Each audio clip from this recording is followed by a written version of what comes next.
Well, it is just about a couple minutes past noon Pacific time, and definitely want to be conscious of everyone's time today.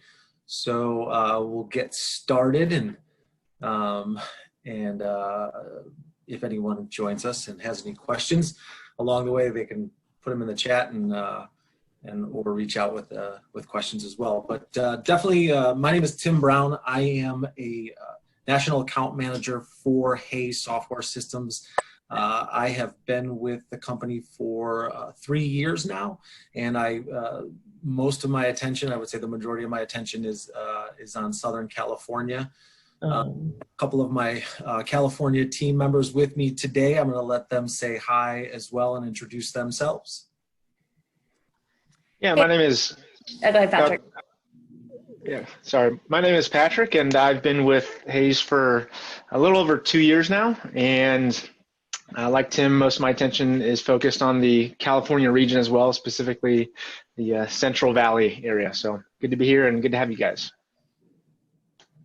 And my name is Kristen Burrows. I am part of the California team as well. I focus on Northern California, and I've been with the company for almost 5 years. So I'm excited to talk to you guys today. So definitely want to start off by thanking, first of all, everyone for joining us today. We know that this is a busy time of year. We also know that there is a lot going on in the world, especially in the state of California right now. So we really appreciate everybody taking the time out of their day to join us. We also want to thank CASBO and CDW for inviting us today to come and talk with you all about Hayes software, about asset management, about also help desk as well, physical inventory, all things really inventory control for schools and school districts. And as we kind of dive into that, one of the things that really wanted to kind of focus on first is just give you all a little introduction to who we are, where we come from, and why we feel confident in speaking with you all today about inventory for K-12. Hayes Software was started about 30 years ago. Actually, it was 30 years ago this year. We just celebrated our 30th birthday. We were founded by an education professional by the name of Gene Hayes. Mr. Hayes was a tenured principal, assistant principal, administrator. Basically, he saw the need for more efficient inventory control solutions in school districts. And so he founded Hayes with his son, Michael, here in Austin, Texas.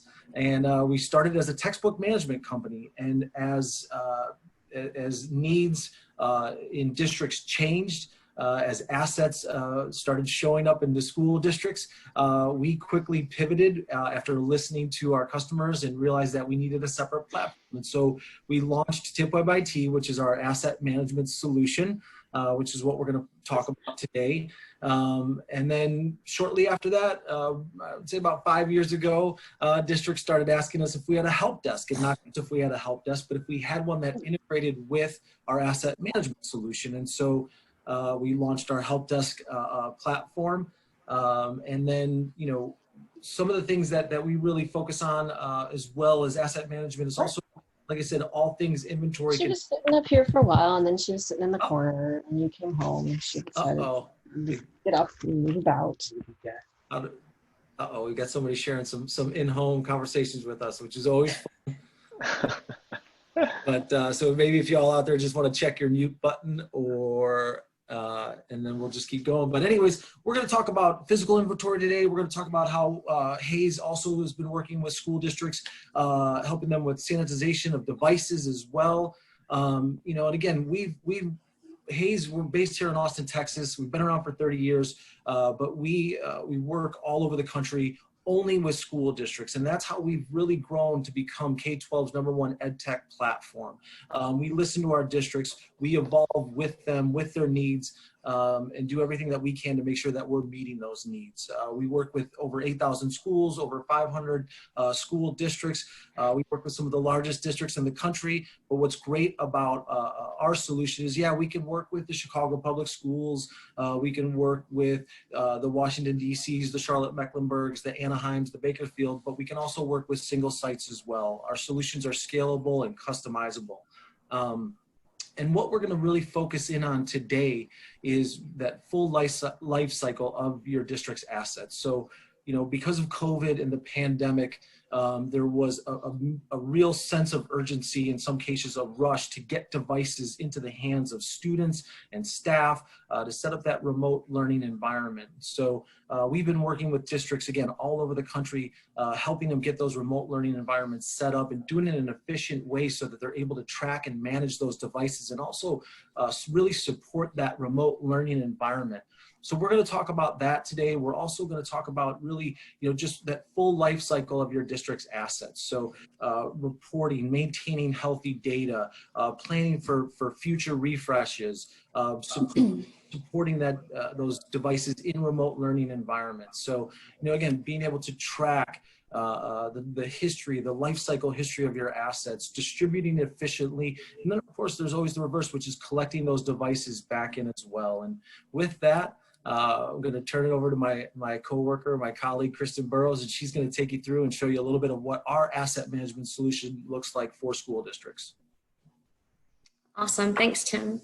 So with obviously the change in processes for all school districts this year, there's been a high demand for one-to-one. So what we want to be able to provide you is some of the high-level views of what TipWeb IT has to offer when handling a one-to-one process from the start to finish. So as you see here from an example, is going to be the dashboard. Now with the dashboard, you're going to have a district view as well as a campus view. So just keep in mind it is a centralized location for all campuses to use as well as departments. As you see the dashboard here from a district side, it's going to show the overall inventory for the entire district all in one spot. So anything from transfers from building to building are tracked here, even the total inventory as far as what's available, what's in use, and even dollar figures. So that way you're getting a clear understanding of the responsibilities from not just a district level, but also a campus level on what they're responsible for. Because sometimes people think Chromebooks are like a notebook and they think it only costs a couple dollars. So you want to make sure they have a clear understanding they do have a dollar value to them. Now on the left-hand side of the dashboard, you're going to have a lot of quick access points. So moving assets from building to building.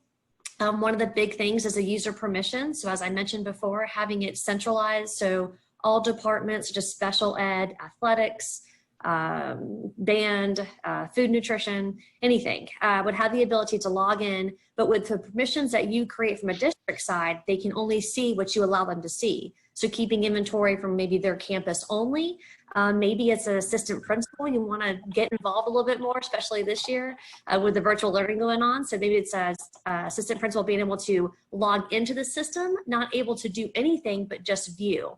Maybe there's certain people that you just want to check out devices and that's it. It's all they can do in the system. They can't move things around. There's a lot of customization to the system that allows you to create the perfect scenario from a centralized spot. Now, as you are assigning devices to students, which is the next one, it's going to be an involvement of a little bit, most importantly, of the integration with the SIS. So as you are issuing on a device, you would have the ability within TipWeb IT to communicate with your SIS. So as an example, I know Aries is very strong in California. So having the ability to integrate with the SIS, pulling over all staff and students. And if we have any other, non-instructional staff that would be in your HR system, we would do the same type of integration. So what it allows is a really quick process of being able to scan their ID card and then scan the asset on the device, and then off they go. Now, what you're seeing here as the example is once that ID card is scanned, it immediately pops up that student.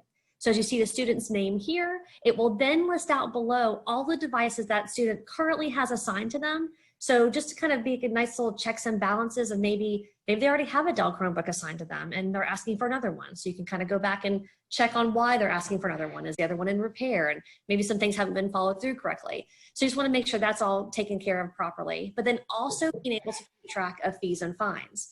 So I'm sure that's been a big change over this new normal. So fees and fines being associated with those one-to-one processes, you have the ability within TipWeb IT to not only keep track of the fees and fines associated to that student. So for example, if it's an insurance plan that you put together and it maybe costs, I don't know, I'm just gonna guess $30 and they only pay half now. Every time that student ID card is scanned, it's gonna generate down at the bottom showing that there's still a balance due. So that's always a constant reminder if you ever go back to that student for whatever reason, you kind of check with them and ask them to pay the remaining balance.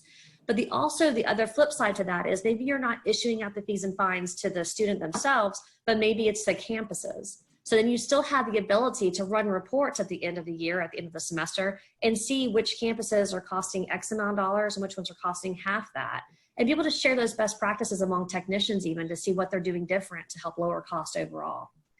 So as you are assigning up the device to the student, what you then generate is a distribution receipt. So with that distribution receipt, you have the ability to customize this document. So in the top left corner, you have your school logo. In the background would be all of your do's and don'ts, so any kind of regulations and stipulations you want to put in there. But then it's also going to list out the device and the details of that device. What I really like is the feature that allows the accessory piece. So as you are issuing out the devices to the student, you're not just giving them the Chromebook, you're going to give them definitely a power cord, and maybe it's a mouse or a case, just depends on the process. But the idea behind that is to make it clear and easy for them to understand what is being assigned to them and that it has to come back. Because I'm going to guess at least over 50%, they don't bring back those power cords, and they really have a nice high dollar value to the district. So it's not something they can keep at home. But with this accessory piece, it's actually set up as a default in the system. So as you are assigning a Dell Chromebook 11 to a student, it knows in the system from the default you've created that these two accessories are going along with it. So that gives you the peace of mind not having to barcode label a power cord, because that would be very time consuming. So the idea behind this e-receipt is once they sign off on it, and then when I say that, you do have two options considering the non-contact approach we're looking for right now, but you have the ability for the students to sign on an iPad or a mouse pad on a Chromebook, and then actually accept this device. So they're accepting the delivery, and then you're moving on. Now with that, you do not have to have a signature required. So it can be completely, non-contact. They're actually going to get this receipt, whether it's printed right there on the spot, or you have the ability to email that to the student or staff or parent, giving them the ability to have a document and a distribution receipt shown. It just really depends on the district's preferences and their processes they're going to put in place once they assign these devices to the students at the beginning of the year. Now, with the e-receipt, obviously you're handing off this device and you want to make sure that it's as safe as possible, and that's where our sanitization comes into play. I'll let Patrick take over. Yeah, thanks, Kristen. So, yeah, another facet that's obviously become part of the new reality here in today's learning environment is, as you mentioned, sanitization, right? Particularly the student devices that they're going to have their hands on. So, with the eventual return to on-site learning, it's just going to be more crucial to ensure that Chromebooks and iPads, these things aren't storing bacteria and viruses and germs. Especially as students are going from home to the classroom and back home. So yeah, you want to make sure that whoever is disinfecting for you isn't just doing a deep cleaning, but that they're actually disinfecting, right? So whether that's janitorial staff doing it, or ideally a third party with specific experience disinfecting electronic devices, and that really understands dwell time and how to handle keyboards and ports and hinges. And most importantly, doing all this in a manner that's compliant with guidelines set forth by the WHO, the CDC, and you really want to make sure that the company is ideally ISSA, as well as Clean Check certified, that the materials are EPA approved, and obviously safe for both students as well as the environment, right? So, and what's neat to see as well, especially as districts start to sanitize, is a lot of them have asked us to conduct a physical inventory while sanitizing, right? So we're physically handling the devices to clean, and you might as well log it, right? Sort of add it to the inventory, and since we're going through all of them anyways, and it turns out it's just an incredibly efficient and effective process, so you get an accurate baseline of what you have. It's clean, and it's a really great way to get started on the right foot with a clean slate. So, no pun intended. Patrick, I'm going to interrupt really quick and just check with Kristen and see if we always encourage open dialogue questions from everyone that's in attendance. We're going to have a little Q&A at the end, but if you want to know something along the way, feel free to put a question in the chat. Looks like we might have something. Kristen, if you want to check on that for us real quick. Yeah, sorry, I had to unmute myself. So it looks like Veronica, she's asking a question. Can a single device be assigned to multiple students, such as a hotspot that's assigned to a family, such as a sibling, rather than an individual student? which is a really great question. I've actually got our senior sales engineer. She is getting ready to explain those details in the chat, and we'll share them live, so that way I don't skip a beat. Awesome. Turn it back over to Patrick to talk a little bit more about physical inventory services. Yeah, so I think one of the most common stories that we hear when it comes to inventory services is when districts try to do it on their own, but it gets to be, too overwhelming, right? That's a pretty common story. Too many sites, too little time, and it's just not something that you often do regularly. So the process just isn't tight, and many districts don't even finish. So I think when you have a third party that specializes in doing these things, they can knock out, call it a dozen sites, right, in less than a week. But most importantly, you have accurate data at the end of the day. You'll have peace of mind, and who knows how much time back in your day to do things that you actually signed up for. And we've done physical inventories for districts throughout California, right, from Eastside Union to LA County Office of Education, to Tehachapi, Dublin, Natomas, and many others as well. So shifting gears a little bit here, after you've sort of established what you have and who it's checked out to, the next sort of step in supporting these devices as well, right, with an integrated help desk. So here we're looking at a dashboard that gives you a quick snapshot into all the tickets across the district, the ones that are assigned just to you, the technician that's logged in, and then you also have the unassigned ones as well, right? And it's all sort of color-coded by priority there. And down there at the bottom, you have the option to sort, whether it's by problem type, priority, status, just depending on how you prefer to tackle the each of your tickets there. And then the way that these tickets actually get routed is actually up to you as well. So you can route by site, you can route by priority, by problem type, and what that does is that removes that extra step of having to sort. And one thing just real quick to mention as well is you have a knowledge base at your hands as well. So these are articles and instructions that will help guide the end user on how to resolve tickets themselves, so it doesn't actually turn into a ticket, which will save you time. And then also related to end user expectations is you'll have the option to set up SLAs or service level agreements. So these are instructions and expectations on how a certain type of ticket should receive a response and how long it should take to actually get resolved.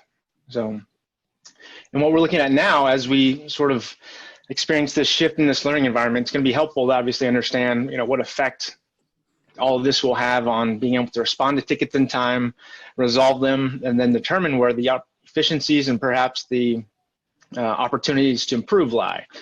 And we can do that with reporting analytics. So you actually have nearly a dozen different type of reports, from average open time, average resolution time, tickets resolved by technician, tickets by problem type.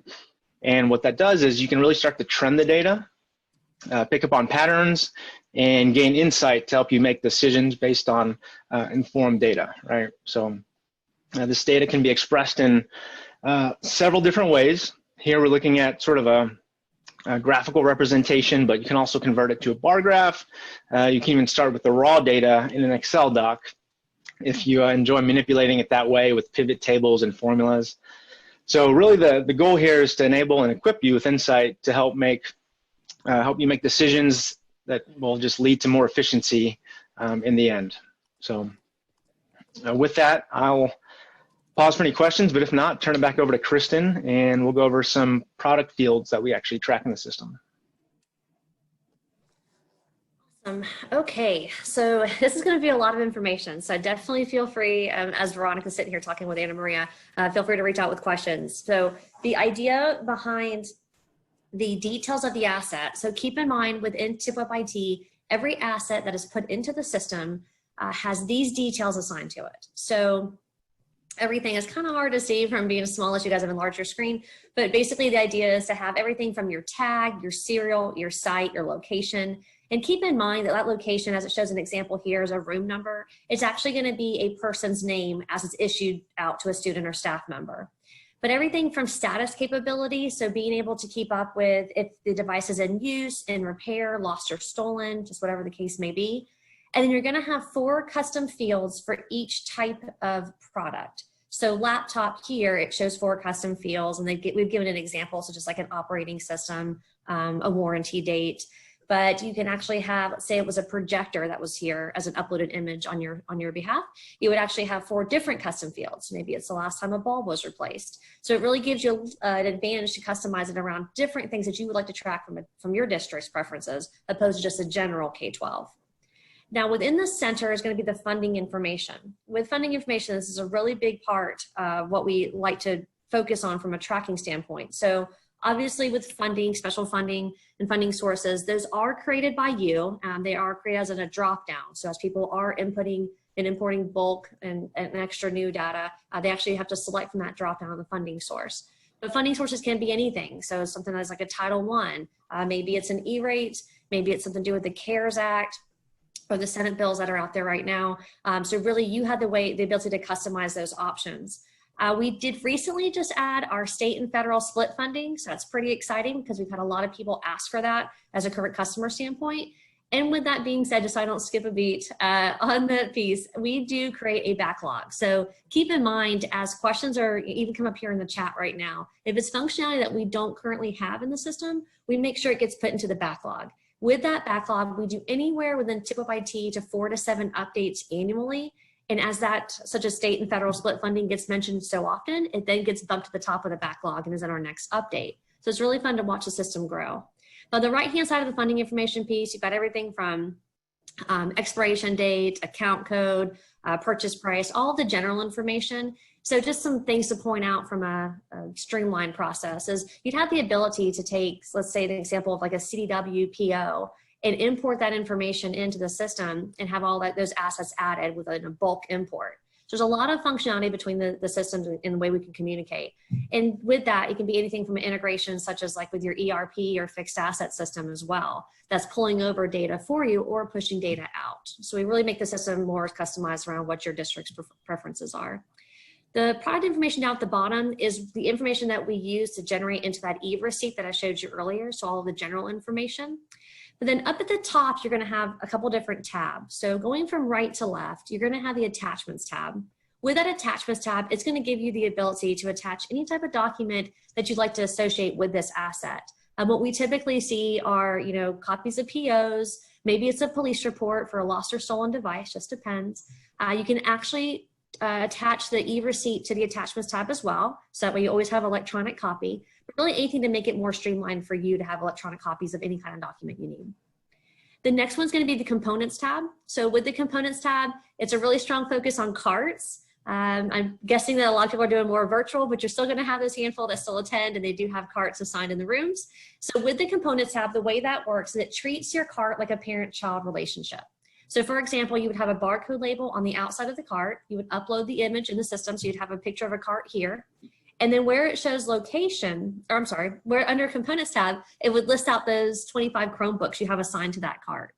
But just keep in mind that all those Chromebooks still have this detailed information in the system. It's just where the location is would be that cart number. And that way it gives you the ability to actually move a cart from room to room and scanning only one time and not 25 times for all the devices inside. Now the ticket history tab is kind of relating back to what Patrick was sharing with you. So with the integrated piece on Get Help, you now have this ticket history tab that lists out all of the tickets that were ever created on this device, pulling that information from Get Help. So that constant communication back and forth really provides that data in both spots, allowing you to have that from a reporting standpoint. And then also audit history and status history, very similar to the ticket history tab. What they're gonna do from a status history side is really, I like to call it a breadcrumb trail. It's going to show you line by line who, where, and when the device was touched last. So just a really great way to start if you are physically missing a device. This is a great place to start and see who had it last. Now keep in mind too, just some of the examples I always think of from a ticket history piece. We had a current customer, Bob Fistrom, at the time he was with Sequoia, and he had the ability, he shared one of his stories with a session at site last year. He had the ability to reach out to his, I think it was a projector vendor. He was having a big issue with the projectors that he recently got in a shipment. And when he spoke to the vendor, they asked for him to list out those devices that were having issues and get back to him or get back to them. And he's like, nope, just give me 2 minutes. I'll have it to you here in a few seconds. And so he types in, pulls it up from ticket history side, sees all the ones that had devices, tickets assigned to them, and realized which ones were the lemons. So he was able to provide that data to the vendor pretty quickly and get the problem resolved and get those projectors swapped out. So a lot of this data at your fingertips can really be beneficial in different avenues. So from a reporting side, obviously that's going to be the next biggest piece. I want to be able to use your data. So the idea behind our system is to allow the data to be used in different ways. So one is a customized reporting. Now you do have a lot of canned reports that come with the system, but having the ability to customize a report, you can even narrow down to one specific field if needed. So as you see through these examples of all the different fields on that detailed screen, just keep in mind, those are fields that you can run reports on and even narrow down to one. But once you create the report, you have the ability, because it's probably going to be something you're going to be running, let's just guess, every 3 months possibly. So you'd have the ability to save that report and not recreate the report each time. So if I have to run a report and get it over to purchasing, I've already created that report 3 months ago. I sign in, I click over there on the left-hand side on the saved report, and it's run for me in a matter of seconds. I can send it over. One of the added features that we recently added, which I'm excited about, is the email feature. So we've had a lot of current customers ask for this process. So you now have the ability to take those reports and create them on an email or create them on a calendar and send them to a specific email address. So maybe it is purchasing that needs it ever so often. You would have the ability to create that and make it more automated so you're not doing it manually. So with the reporting, the idea behind it in the very end is to have the ability to export this out. So whether it's a CSV or Excel doc, doesn't matter. You have the ability to take that data, obviously manipulate the way you'd like to, maybe create your own pie charts and graphs, but also have the ability to import that data manually into another system. So while we really pride ourselves on the fact that we can integrate with most systems, I don't think I've come across one yet that I haven't been able to have communication with, but the idea behind it is to actually provide the ability to do integrations, but also give it to you from a manual standpoint to allow you to make your choices on what you want to do with the data. And then it's going to be maintaining. So once you get all of your information in the system, which is going to be probably one of the biggest challenges with the implementation, one of the most important pieces, we like to make that as easy as possible. So the idea behind the catalog that you see here is in the very beginning, we have the ability to provide you a data conversion process. So if you have data that you currently are maintaining and you feel pretty confident, usually above 75%, we like to take the advantage of using our data conversion specialists to work with you and take that data and get it into the system for you. So we'll kind of walk through some different things that stand out, especially product names. So I know you guys know it better than I do, but the way iPads can be spelled is probably more than 20 different ways, but also narrowing it down to the way you want to see that product name. Because the idea behind it is once we get the data in the system, it becomes a drop-down field, just like the funding source was on the detailed screen. So as the product names are drop downs, the person that's inputting new information into the system has to select from those drop downs given. So that way they're not going to mess up that data when you go to run your reports and you have to, kind of add up different ways iPad was spelled. So we want to keep all that clean and easy. But once you have the data in the system and you have the drop downs given, it's going to give you an overall view from a district side showing all campuses that have that data or have that device. So for example, the Dell Chromebook 11, once you click on that, it's going to show you all the campuses that have it, show you total inventory, what's in use, and what's available. So perfect scenario I always use, I have a lot of current customers that just praise the system in regards to testing. So testing time comes, they check out the devices that they currently have. They're short in one building and they need, they have 200 sitting in another, and they're going to have a really quick view to see where they can move devices around and not have to, scramble to make quick purchases and get things in there in time. That's one of the benefits of the catalog. Trying to think as far as anything else from the catalog, that's what feeds into that dashboard that I mentioned. So with that being said, is there any other questions that anybody might have in regards to the inventory side before we move along? I'm trying to read along the chat. It looks like Michael Carter. Oh, you've mentioned the parent-child relationship. You're enjoying that piece. That's awesome. Anybody else have anything that, because I really went through that pretty quickly, so I want to make sure I didn't skip over anything. Or Tim and Patrick, that I leave anything out. No, I thought you were doing great. I thought you did great there. And really, as we've sort of, again, started to talk about or talked about that entire life cycle of the asset. So, really, again, COVID pandemic times, the urgency and getting the devices checked out to students, to staff members, setting up that remote learning environment, being able to support that remote learning environment, you know, and having tools in a system that allows you to do that really with a single pane of glass. And I think as we moved into and talked about the asset management solution and the other tools that you have in there, being able to integrate with other solutions, ERPs, as Kristen said. Obviously, we integrate with our help desk solution, purchasing systems as well. This creates that single pane of glass for districts that we constantly hear is really important, so that you're not having to go through, you know, multiple systems to grab different data fields. It's something that we work on, we pride ourselves on, and working on districts really to create that pane of glass for them. One of the things that we don't have slides on, but I think it's important to talk about, and it really does tie into the slide that you're looking at right now, as well as, so now that we've created those remote environments, when we do the physical inventory, we have that foundation of data to put into this asset management solution that we've invested time and money in.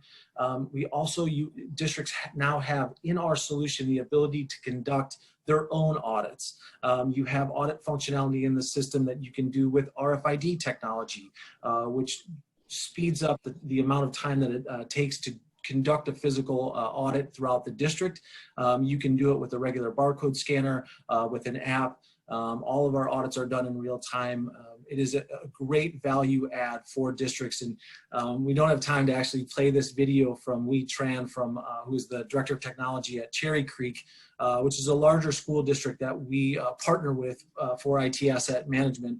But if you have a second, we've dropped that link into the chat. Or you can also go to our website at www.hayessoft.com and kind of peek around on the website as well to see some of the other testimonials. But you'll hear not only about how the asset management solution uncovered the $30,000 worth of surplus assets, but you'll also hear about the customer support that you get with Hayes, is because we truly understand what districts are going through. We listen, we partner with districts, and we want to make sure we're doing everything we can on our end to be successful. As I said, you know, when we talked about early on, we work with districts all over the country, but we are growing at a great pace in California, currently working with over 70 school districts all over the state, and you know, are excited to post-pandemic get back out there and really get with districts and figure out how we can help them be successful with inventory control, the inventory control solutions that we offer. And as I said, one of the things that we do and we really strongly believe sets us apart is our customer support. We are the only company that does an annual asset management inventory user group meetup. Normally it's here in Austin, Texas, and it's in October, and it's a wonderful time to visit Austin. The weather's beautiful. UT's usually playing. There's ACL going on. So there's all these reasons to come and visit Austin. But we do understand that districts have travel budgets as well. And one of the things that we've done, obviously because of the pandemic, is we've set this year's user group up virtually. So we've sent out notifications for it already. It's October 21st, and we already have 250 registers for the user group on October 21st, and we've got plenty of room for more registers. So if you want to find some more information or you'd like to register on that, it's a great event where districts from all over the country who are currently using TipWeb IT or our help desk solution, where they get together, share best practices, network, get some free training as well. So if you'd like to learn some more information on that, please reach out or visit our website and get registered over there. Of course, as we said at the beginning, we definitely we wouldn't be here today if it wasn't for our valued partner in CDW. We work closely with CDW. They are a wonderful partner who believes not only in making sure that districts have the assets, the devices that they need, but they offer a wide variety of services that really help districts, and we're fortunate to be one of those services. They have flexible purchasing vehicles, Sourcewell being one of the biggest of those, and really a great cooperative purchasing agreement that CDW utilizes as well. They also have reporting for e-commerce. They have account teams. They believe in customer support the same way we do. So we give you a dedicated, here at Hayes, we give you a dedicated customer support manager.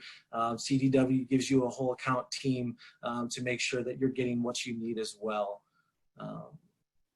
And then lastly, we've got a little bit of time left. So if there's any questions, please feel free to unmute yourself. We are more than happy to give it our best shot and see if we can't answer some of those questions that you guys have out there.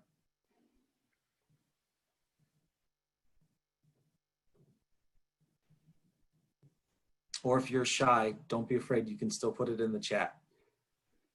While you guys are deciding what to ask, I think we always seem to leave out, we always focus so much on our functionality in the system and the processes. One of the things that we really do get the biggest compliments on when we do our customer well checks is the customer support that you have. So just keep in mind from the beginning of implementation, just like any software, it's going to be a big project, but you're going to have somebody that's, I like to say, holding your hand through the process. So you have somebody that's a customer success manager dedicated to your account. They walk through a kickoff call with you in the very beginning. They make sure they understand that your timelines and things you want to see happen first and so forth. But they also work with you moving forward. So if it's 2 times a month, once a month, whatever you prefer as far as follow-up, we really make sure that we have somebody that's always touching base with you, always letting you know about the updates in the system for both IT and Get Help. That way you're maximizing the functionality to your extent. But also from that, you have customer support. So customer support is unlimited. So it wouldn't be just you from a district level as that contact that somebody has to call into and get a question answered. We really encourage that they utilize our customer support team from campuses and district. So they have the ability to call in, ask as many questions as they like, and talk as long as they need to. So the idea behind it really is to alleviate that off your plate and let us take over and be able to provide any kind of step-by-step processes that we need to. With that being said, they also have a user community page that you can go to. So you'll have that basically lists out those how-to videos. It provides the recent updates in the system and what's coming in the next one. It's a great quick reference page to have, even if you just want to catch up and see what updates are going on, or even if it's new hires, you want to get their feet wet, they haven't been trained as of right now. It's a really great page to utilize from all those different avenues. Looks like we had a question, Kristen. Are we going to be able to share this presentation with all the attendees today? I do not see why not. It looks like Anna Maria confirmed, yes, we can. Didn't want to say the Y word yet, but yeah, perfect. Of course we can. Absolutely. That's great. Any questions? Any best practices you guys want to share? Maybe there's something that really went well. You've already issued out the devices. And I mean, even from like a physical process, was it a drive-through process? Was it them walking through a library? And anything that maybe worked really well and might be a good time to share in some districts that haven't issued devices out yet? Well, I know it also might be important to note too that that's, again, one of the great things about partnering with CDW is that they have the number of devices that they're able to provide right now in the state of California has been really big. They have been, I think, providing over 50% of the devices for districts in California during the shortage, which has been huge right now. So while we have our information up there and it looks like we have somebody that just took their camera off, Michael Carter, were you wanting to ask a question or? Now, I was going to share best practice actually. One of the things that, and we're a newer customer, and we came on right as we were trying to get technology distributed in the spring, and we weren't able to have the system ready to go in time for the spring. But man, oh man, we have been reaping the benefits of having it ready to go for this summer distribution. One of the things that really helped us out quite a bit, and I didn't think much about it at the beginning, was sitting down with one of the Hayes team and actually establishing and documenting a process and procedures, roles and responsibilities for the different departments and stakeholders in our organization has been so important to us now. Again, I didn't put much stock in it at that time, but the documentation and what people need to do, how they do it, how they issue, how they collect was something that we had as part of our implementation that Hayes worked us through. Just sitting down asking, and God bless him, John Melios asked this question after question. I'm like, where is this going? But was able to really get to the root of making sure we understood backwards and forwards the processes that we needed to have in place for distribution and collection eventually as well. So I thought that was very beneficial for us. Thank you, Michael.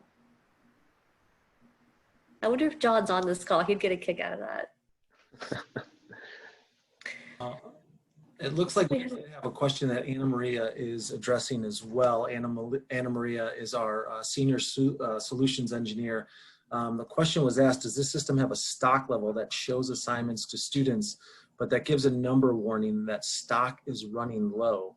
What about forecasting? And just in case anyone's maybe has a smaller screen or is listening as well, Anna Maria responds, that's a great question. And as it pertains to forecasting, we have the capability to show you a few different reports, how many students you have at each campus, how many have devices or don't have devices. We can also report on model end of life to ensure that your devices are still being updated, and also your projected life. I'll turn my camera on. It's a little bit easier so you can hear me. So I guess that question is mostly for if you have 1,000 devices that you've purchased and you've got in your asset tracking system, and then as you have assigned those to your students, you've got maybe like 50 left. Can it tell you, hey, you're running low, you need to start buying some more units, or you need to start messaging out to our students that you're running out of units, so you can effectively let them know to stop ordering those?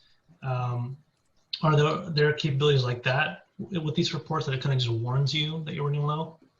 Yeah, that is a really great question. Sorry, Tim, Kristen, and Patrick, I will just jump in. Please. So the way that our system works is it doesn't give you those red flashing lights that are like, hey, you have 10 left. But instead it does show you that report that says, hey, you have 10 students left. And because of how many Chromebooks, I'll use as an example, how many Chromebooks you have, you may need to order more due to some of those reporting that I was kind of talking through. I'd be happy to show you specifically which ones are going to help you out with the forecast in the way that you're talking through, and kind of understand a little bit more on a per district basis too, because there's a few different things that might work for you that wouldn't work for like Michael, who was just speaking.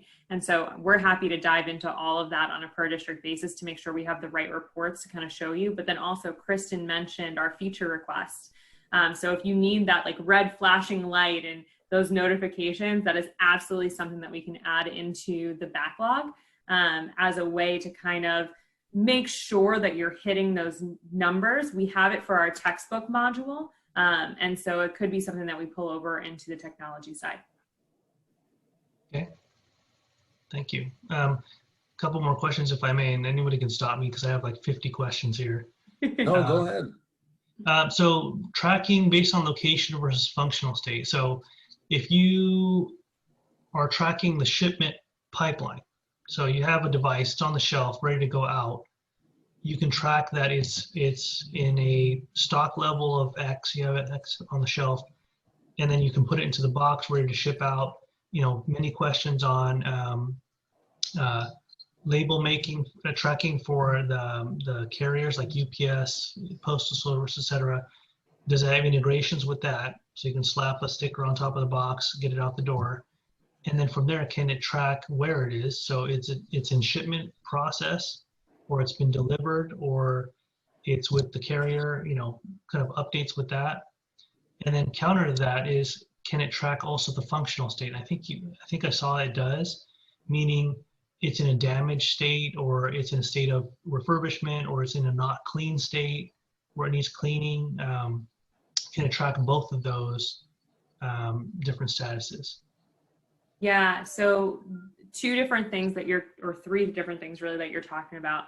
I'm going to talk about the statuses first. We call those your life cycle statuses. So when it goes from purchase to in repair to available to assigned out to somebody, all of that is tracked in what we call our life cycle history. Once you change the status, you'll be able to see who did it, where it happened, what actually happened to it, add any status notes. All of that's trackable and reportable. I can also then come in if we have the get help module, which is the help desk, so that anytime a ticket that says, hey, this needs to be cleaned or this needs to be worked on, talks back into the inventory system, and so that you can report on all of that in one clean spot and have all of that information. So that's part one. Part two, we actually have warehouse functionality. So what you were talking about of having these surpluses of assets, or really tracking when something has been imaged, or tracking when it's ready to go out and ship down, you can do that all in our system. So I can take something from, we just purchased it, to I now need to ship it out to a different school. And we have this transfer receipt that allows you to track where that transfer is. So if you have a driver, not necessarily UPS or like FedEx, but you yourself are driving that down, or you have some of the district who is taking that down, if they have an iPad or a tablet, they can actually capture signatures for whoever accepted it on that campus. And then you have that full report, who approved it, who accepted it. There's about 7 different controls that you can put on here and capture those digital signatures, print it out or email it out as you see fit, to keep track of that full life cycle. And then as items are on that transfer, you can see when they've been picked up, when they've been shipped, when they've been received, and then when they're deployed. So all different parts of that transfer history. Now, as you're talking about potentially integrating with like FedEx or UPS to have that transfer information already put into the warehouse or put into our own transfer receipt, that's just a conversation we need to have with our integration specialist, Anna Maxon, and we'd be happy to have that conversation to make sure that we can map some of those data fields over into the system and get exactly what you're looking for. Single sign-on integration, you mentioned that it integrates with student information systems. What technology is that? Is that SAML? Is that OAuth? Yeah, so when it comes to single sign-on integrations, is a little bit different from the SIS integration. Our single sign-on can go through Google OAuth, can go through any type of SAML token, so any SAML 2.0 that you might have, whether that's like a ClassLink or even like ADFS, we could absolutely make those work. Okay, and does it, I'm guessing it probably does, but has an API that you can tap into the database and make modifications, reports, queries? Yeah, are you talking about an API that you can tap into the TipWeb IT database? Mm-hmm. So we can absolutely make that available for you and expose those endpoints to the API, but I think you'll see when you log into TipWeb IT, and if you go through a demo with us, a lot of the reports or queries that you're looking to run, we've already have it in the system, so you won't need those endpoints. But there's definitely a conversation that we can have where it talks about exposing what you'll need to see out of there. Okay. Do you have also kind of a workflow process where you go, okay, there's an order that was created or a student requested a device, and then it goes through an approval process where you send it to a teacher, the teacher sends it to maybe the principal sends it back to fulfillment to say, yes, it's all approved, go ahead and ship this out? I don't think I've ever been this excited for a question. And Kristen's laughing at me because we've just released it. So absolutely, we have that workflow now. So you can go through and have your approvals. You can have multiple different layers of approvals, or have one person approve, have someone start to fulfill it, and then have another person approve on the second part. So we can definitely make that work for you. And that workflow, we can really match what you need it to be. So if it needs to be a principal or a teacher that's going through that approval, we can absolutely do that. Okay. All right, thank you. Yeah, I'm looking at my list of questions. I'm trying to see which ones are relevant that you haven't already answered.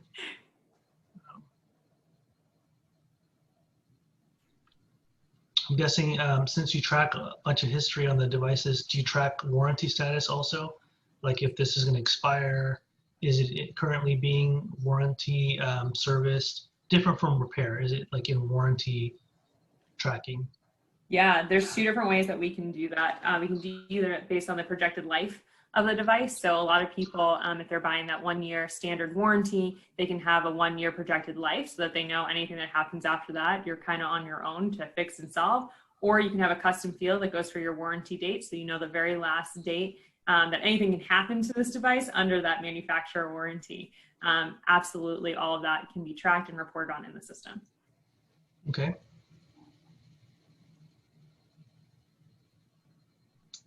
And I'm guessing you probably already have a mass import of devices. So if you have like a spreadsheet or something to just import a dump of a bunch of units into the system. Absolutely. And if you're working with CDW, you can actually give them the template. They've done it for us in the past. So as you're purchasing devices with CDW, they can already fill out that template. So you have an even easier import once you get it in your hands. Those wonderful white glove services where they're tagging the devices for you really come in handy and work really well into our software. Is that required to have the white glove process on top of the license to the software as well? No, it's just a nice to have. Okay. Okay.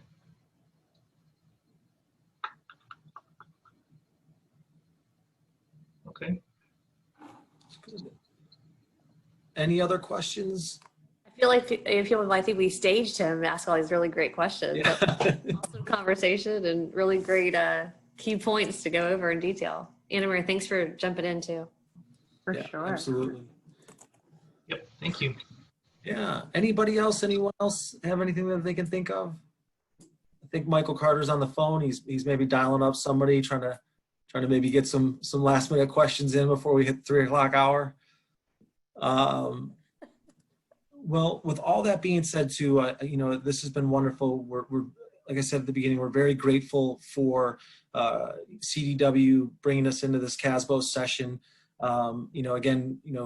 Myself, Kristen, Patrick, we all focus for Hayes on the state of California. But if you do want to learn more or maybe go through a demo with your team, please reach out to your CDW rep. Like I said, they're a valued partner. CDW has great flexible purchasing options and contract vehicles that you can utilize, not just for Hayes, but for the products and services that CDW offers as well. So if there are no more questions, last second, going once, going twice. Well, I just want to thank everybody again on behalf of Hayes Software for taking the time out of your busy day right now. Again, like I said, we know there's a lot going on in California with not just the pandemic, but also the fires. So please, everybody, stay safe out there. And again, thank you for spending a little bit of your afternoon with us. And if you do have questions, again, feel free to reach out to your CDW rep, and we'll set some time up with